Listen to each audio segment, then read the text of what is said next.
من ذا الذي يقرض الله قرضا حسنا فيضاعفه له أضعافا كثيرة والله يقبض ويبسط وإليه ترجعون. بناوی پەروەردگاری باڵادەستی جیهانیان سڵاوتان لێبێت بینەرانی بەڕێز و خوشکوبرانی لەڵا شێرین شاد و کامرانین لە خزمەتی هەژاران و نەداران و منداڵی بێباو لە سەرجەم شار و شارۆچکانی هەرێمی کوردستان پرۆژە ئەنجام دەدەین.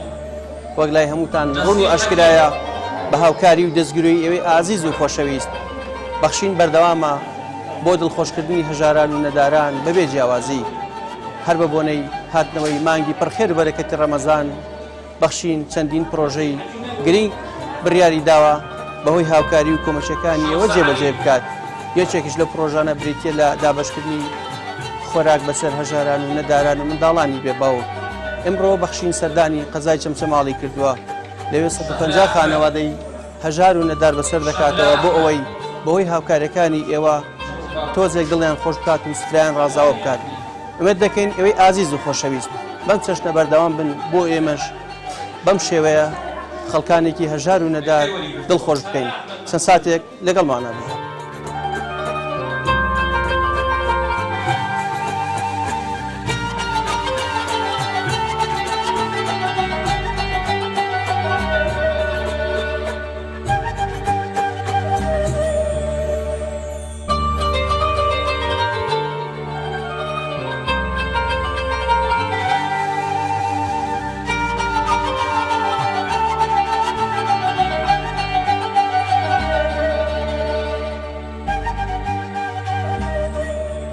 خۆت چاکتان بۆ بکە خێرتان بەڕێبێ یا ڕەبی بۆ مناڵ بێدایک و بێ باوگاگاتان لێمانە خۆت چاکتان بۆ بکە یا ڕەبی خۆ لێتان ڕازیە بێ ئینشەڵڵا لەخوا بەزێوی باشە خۆ نەبایە ئێ نە هیچ هەیە بەخوای ئەمڕۆ خەڵکەت بەش خۆیەتی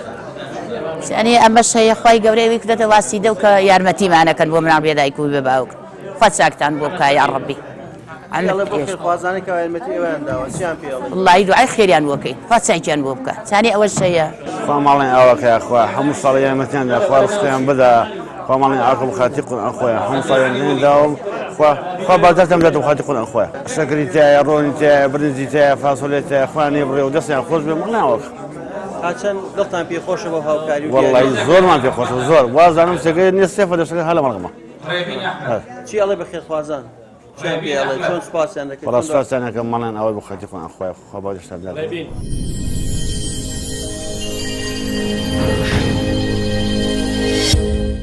بەخێراتنی بەرنامەی بەخشینەکەم کە هەموو کاتێک لە ڕەمەزانە هاوکاری نەخۆش و ئەم نەخۆش و کەم ئەندام و هەتیوانەکات من دایک پێنج مناڵەتی و زۆر زۆر دوعای خێریان بۆکەم کە ئاگایان لەم مسڵمانانەیە کە ئیمڕۆ هاتوونە خێریان بنووسێت کە ئەم خێرخوازەیە بۆ ئێمە ناوە کە بریتە لە برنج و ڕۆن و شەکر و پێداویستی خواردنانە کە بۆ ئێمان هێناوە خوایە خێریان بنووسێ هەتا ئێمە دوعای خێرەکەین بۆ ئەو خێرخوازانەی بەرنامەی بەخشین کە هاوکاری ئەم مناڵانە و کەم ئەندام و نەخۆش بەسەرەکەنەوە خوای گەورە پایدارتریان کە خوای گەورە لە بەڵاو موسیبەت لایەندا خوایە کیسەیان پڕک بێ لە خێر و بەرەکەت خوایە پایدارتریان کەی بۆ خاتر ئەو قورئانە ئەمان ڕەمەزانە کە ئەم مناڵە هەتیوانی منیان بەسەر کردەوە کە بەدەنگ موبایلەکە کە تەلەفۆنمان بۆ کریاڵەی بەرنامەی بەخشین هاتووە دڵ ئێمە خۆشەکەن خوا دڵیان خۆشکە خوا پایدارترتان کە بۆ خاتری قورئان دەست بە کیسەی کەمان نەکەن هەر لە ساغ بن سەرکەوتوو بن خوایە کە هەموو ساڵێ لە ڕەمەزانە ئەم مناڵە هەتیوانی من بەسەرەکەنەوە خوای گەورە پایدارتان کە خوای گەورە بەڕێستان کە هەر سەرکەوتوو بن هەر سەرکەوتبوون ئیشەڵا سەرکەوتووشە بن چونکە ڕێبازێکی پاک و حەقە خوش لەسەر حەقە خوا سەرکەوتوتان کە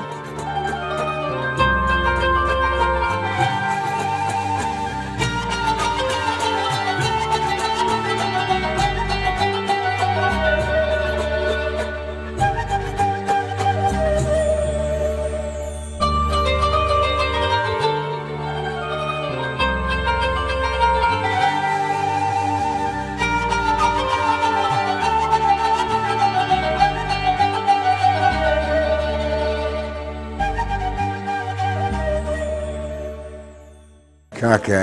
ئێمە زۆر مەمنونین لەم بەنامەی بەخشینە داواکاریمان زۆر مەمنونین لە خێرخواسان ئەم خێرخوازیان داوە ئێمە زۆر مەمنونی لێتان مانگی ڕەمەزانی مبارەکە چاوتان لێمان بوو چاوتان لێمە ئێمە فەقیر و فەقاران 150 چاوتان لێمان بوو ئەم 150 نەفەرە ئێمە زۆر مەمنونی لێتان پێویستە بۆ خەڵکە کاچە زەرورە خواردن لە ئێستا بە بۆنی مانگی ڕەمەزان وەڵای هەتا مانگی ئاوا ئێمە مەمنونی مانگی ئاوا بەشمانەکە زۆر مەمنونی یعنی خێرخوازان چی ئەڵێ بە خێرخوازان وەڵایی داوای زۆر مەمنونم لیان یعنی ئیشەڵا خوا ڕزقیانەدا خۆ ئەمریان تەمە درێژیانەکە وەڵا ئیشەکەمان خۆ بان جادە پاکوەکەین خۆرە پاکیەکەین و ئەیکەین لە گونی و ئیشەکەمان زۆر قورسە ئیشەکەمان مامۆسانە قورسە تا بڵێ 350 ئیشەکەمان زۆر قورسە 350 ئەرە وەڵا ئیشەکەمان زۆر قورسە بەخوا جارێ واران ڕۆمەوە و نەبێ تاقەدەم یعنی هینم بۆی نایە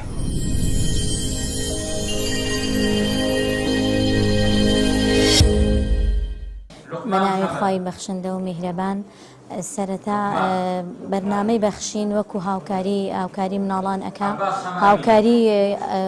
من بە تایبەتی مناڵانی بێباوک پرۆژەی زۆر جوان ئەکا ئیشی زۆر جوانی بەردەوام ئەکا خانوو دروستکردن خۆمی کێکم لەو کەسانەی کە سەرەتا کرێکی بووم خانوم نەبوێسە خاوەن خانووی خۆم و مچەی ماگانم هەیە و سپاس بۆ خی گەورە هاوکاریمانەکەن ئێستش بە بۆنەی مانگی ڕەمەزانەوە خۆراکیان دابش کرۆ بەسەر هەژارانە تایبەتی لە ناوچەی چەمچەماڵ زۆر سپاسیانەکەین سپاسی خێرخوازانەکەین هیوادارین بەردەوام بن لەسەر ئەم کارە جوانەیان هیوادانی ئینشەڵا بێبەش نابن لە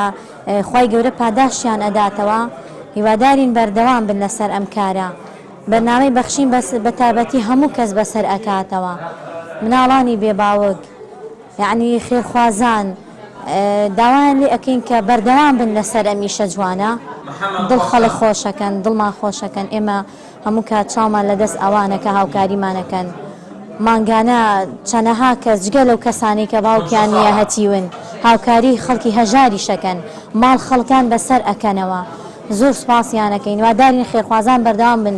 چکە بە بۆنەی خێرخوازانە ئەوانیش ئەتوان ئەم کارە بکەن ئەگەر خێرخوازان نەتوان هاوکاریان بکەن ئەوانیش ناتوانن بەردەوام بن لەسەر شەکەیان دەستخۆشیان لێ ئەەکەین زۆر خی گەورە پاداش هەموو لایەباتەوە ئینشاڵڵا پاداش خێرخوازانیش بداتەوە.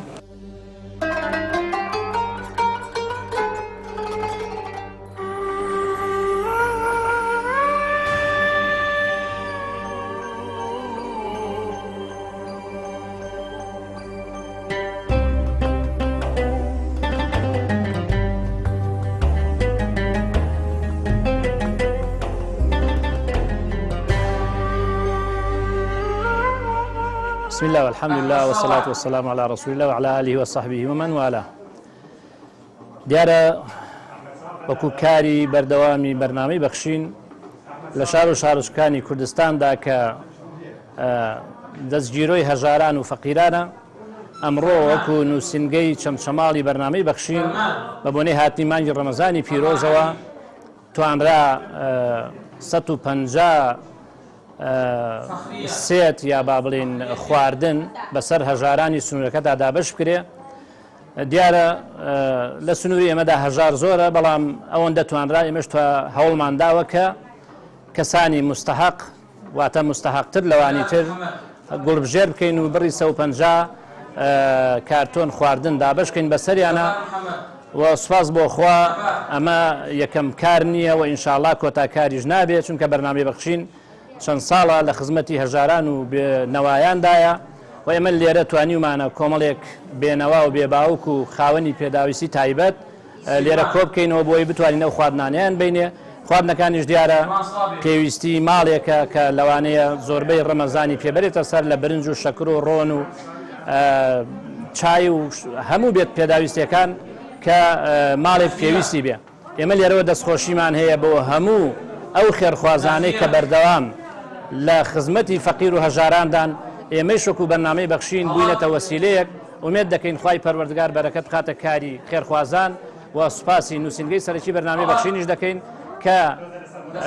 هەموو کاتێک ئێرەمان بۆ بەسەر دەکەنەوە و فەقیر و هەژاری سنوورەکەمان بە تایبەتی سنووری چەمچەماڵ و دەوروبەری کە خاوەنی کۆمەڵی هەژار و خەڵکی نەدار و بێنەوان ومێت دەکەین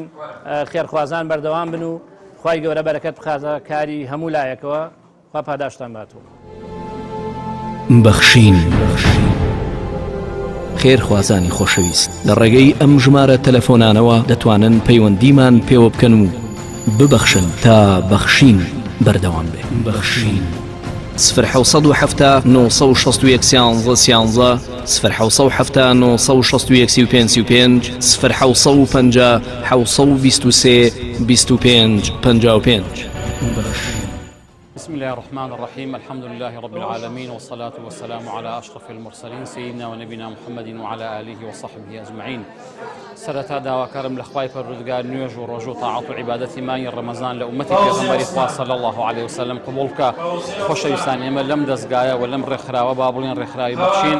دیارە ساڵانە لە مانگی ڕەمەزانی پیرۆزدا کۆمەڵێک پرۆژەی ناوازە و جوان پێشکەش ئەکەین. سوپاس بۆ خوای گەورە ئەم ساڵیش کەوا بیدایەتی مانگی ڕەمەزانی پیرۆزە توانیمانە لەو بەشە پرۆژەیە کەوا تایبەتە بە دابەشکردنی خۆراک بەسەر هەژاران و بەسەر مستحقاندا ئەمڕۆ توانیمان بێنە شاری چەمچەماڵ و شۆڕش کە لێرە 150 خانەوادەی هەژار بەسەر بکەینەوە و یارمەتیان بین بەو کارتۆنە خواردنەی کە ئیبینن کە بریتە لە برنج و ڕۆن و شەکر و دۆشا و فاسۆلیا و نیسک و شەعیرێ و چایی و هەموو ئەو پێداویستیانێکەوە بۆ ماڵێکی خێزاننار ئینشاءڵڵا ومێ دەکەین بەشی 2 هەفتە ئەو خواردنە بەشی 2 هەفتەیان بکە بۆیە هەر لێرەشەوە لە سەرەتای مانگی ڕەمەزانی پیرۆزەوە بانگەواز دەکەینەوە بۆ خێرخوازان بۆ دەوڵەمەندەکان بۆ ئەهلی خێر بۆ ئەوانەیەکەوە خاوەنی شەهامەت و کەرم و جود و بەخششن لە سەرەتای مانگی ڕەمەزانی پیرۆزدا دەستگیرۆی ئەم بەرنامانەی ئێمە بکەن و دەستگیرۆی ئەم پرۆژانەی ئێمە بکەن و پرۆژەکانی ئێمە فراوانترکەن هەتاوەکو ئەوان زیاتر ببەخشن ئێمەش زیاتر دابەش ئەەکەین بەڵکو ئینشاءڵڵا لە زۆربەی شار و شارۆچەکانی کوردستان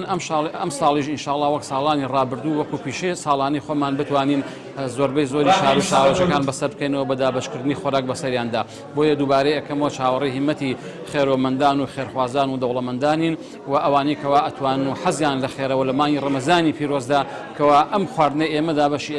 ئەەکەن بە ئیفطار بۆ ئێواران خێران ئەگا و خێران ئەنووسێ ئینشاءڵڵا لەو خێرە گەورەی خۆیان بێبەش نەکەن و لەم پرۆژەیەدا بەشدار بن ئینشاءڵڵا.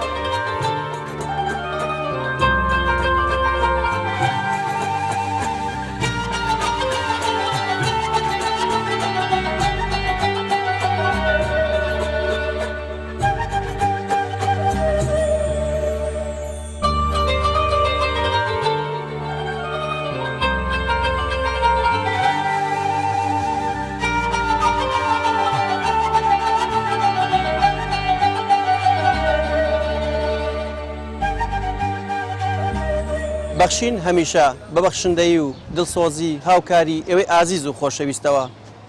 پرۆژەکانی جێبەجێ دەکات و هەژاران و نەداران و منداڵانی بێباوک دڵخۆش دەکات. ئێوە خۆتان شاهێدی مێژووی بەخشینن کە بەدەستی خۆتان بە هەزارەها منداڵی بێباوک و هەژار و نەدارتان دڵخۆش کرد و سفرەتان ڕازاوە کرد. ئەم ساڵیش بە بۆنەی هاتنی مانگی ڕەمەزانی پیرۆزەوە بەخشین چەند پرۆژەیەکی ڕاگەیاندووە بە پاڵپشتی و پشتیوانی خی پەروەردگار و پاشان ئێوەی ئازیز و خۆشەویست. بۆ ئێمڕۆ پرۆژەیەکمان لە قەزای چەمچەماڵ جێبەجێ کرد پرۆژەی خۆراک. ئومێد دەکەین ئێوەی ئازیز و خۆشەویست بەردەوام بن بۆ پرۆژەکانی ترمان و زۆرترین هەژار و نەدار لەم مانگەدا دڵخۆش بکەین. کاتێک ئێوە ئەبەخشن دڵنیابن هەژاران و نەداران سفران ڕازاوا بێ و منداڵانی بێباوک خەندەکانیان بۆ ئەگەڕێتەوە. ئێوەی ئازیز و خۆشەویست تا ببەخشن دڵنیابن بەخشینیش بەم چەشنە بەردەوامە بێ و هەژاران و نەداران دڵخۆش دەکات. چاوەڕوانی هاوکاری و کۆمەچەکانی ئێوەی ئازیز و خۆشەویستین بۆ ئەوەی بتوانین زۆرترین هەژار و نەدار لەم مانگەدا دڵخۆش بکەین. تا بەرنامەیەکی پێتان شاد دەبینەوە بەخوای پەروەردگارتان ئەسپێرین هەشاد و کامەران بن خواتان لەگەڵ.